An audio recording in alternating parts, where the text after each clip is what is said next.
Hello friends, I am Josirato from Himalayan International School online classes.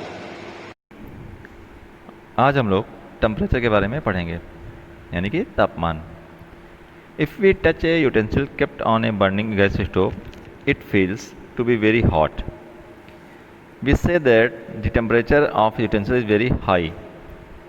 यदि हम एक जलते हुए गैस स्टोव पर रखे हुए बर्तन को हम छूते हैं तो ये हमको बहुत ही गर्म लगता है। हम ये कह सकते हैं कि इस बर्तन का जो टेम्परेचर है वो काफ़ी ज़्यादा है।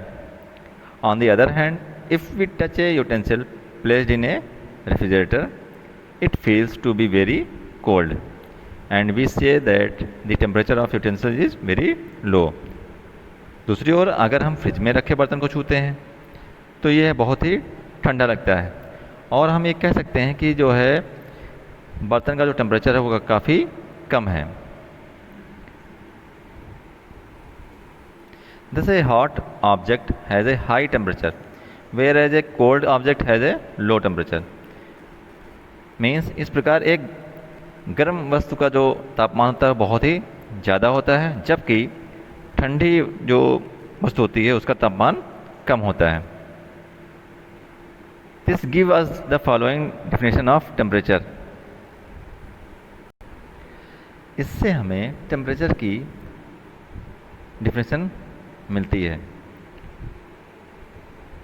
The temperature of an object is the degree of hotness or coldness of the object. Means किसी वस्तु का तापमान वस्तु की गर्माहट और ठंडक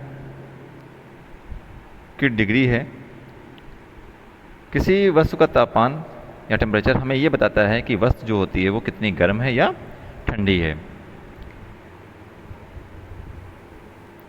next, a high temperature of an object tells us that it is very hot, whereas a low temperature of the object tells us that is quite cold.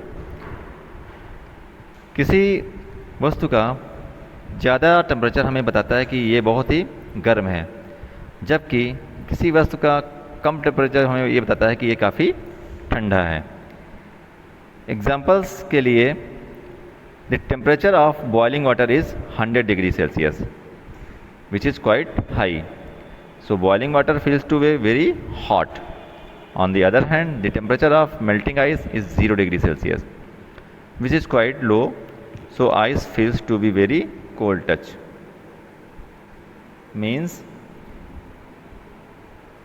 उबलते हुए पानी का टेम्परेचर 100 डिग्री सेल्सियस होता है, जो कि काफ़ी ज़्यादा होता है, इसलिए उबलता पानी हमको बहुत ही ज़्यादा गर्म लगता है। दूसरी ओर जो आइस होती है उसका जो टेम्परेचर होता है वो कितना होता है, 0 डिग्री सेल्सियस, जो कि काफ़ी कम है, इसलिए जब हम बर्फ़ को छूते हैं तो बहुत ही ठंडा लगता है। Temperature is measured by using a device or instrument called thermometer.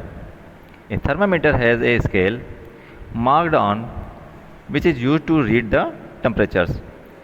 Means thermometer नाम का उपकरण या इंस्ट्रूमेंट्स का उपयोग करके टेम्परेचर को नापा जाता है। एक थर्मामीटर एक पैमाना होता है जिसका उपयोग टेम्परेचर को पढ़ने के लिए किया जाता है। The most common temperature scale marked on thermometer for measuring temperature is the Celsius scale.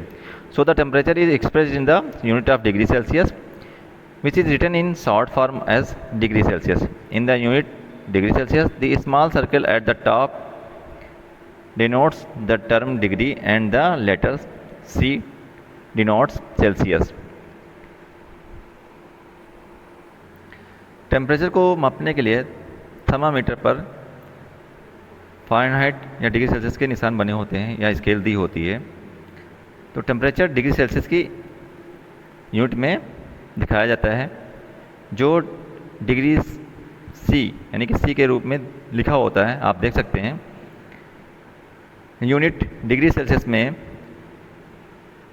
छोटा गोला बना होता है जो डिग्री शब्द को दिखाता है और अक्षर सी सेल्सियस को दिखाता है। इसे हम लोग सिर्फ डिग्री सेल्सियस के रूप में ही पढ़ते हैं। In the Celsius of temperature, the temperature of melting ice is given a value of 0 degree Celsius and the temperature of boiling water is given a value of 100 degree Celsius. The length of laboratory thermometer tube between 0 degree Celsius mark and 100 degree mark is divided into 100 equal divisions. Each such division is called a degree.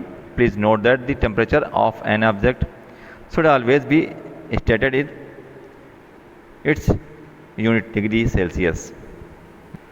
Means temperature के scale में बर्फ़ के पिघलने के temperature को हम लोग 0 degree Celsius और उबलते पानी या इससे बनने वाली भाप के टेम्परेचर को हम लोग 100 डिग्री सेल्सियस का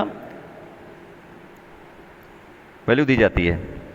एक लेबोरेटरी में थर्मामीटर ट्यूब की लंबाई 0 डिग्री मार्क और 100 डिग्री मार्क के बीच 100 बराबर डिवीज़नों में डिवाइड कर दिया जाता है। ऐसे डिवाइडेशन को हम लोग डिग्री कहते हैं। कृपया ध्यान दें, किसी वस्तु का टेम्परेचर हमेशा उसकी इकाई यानी कि डिग्री सेल्सियस के साथ ही बताया जाना चाहिए। आज की क्लास में इतना ही। Thank you.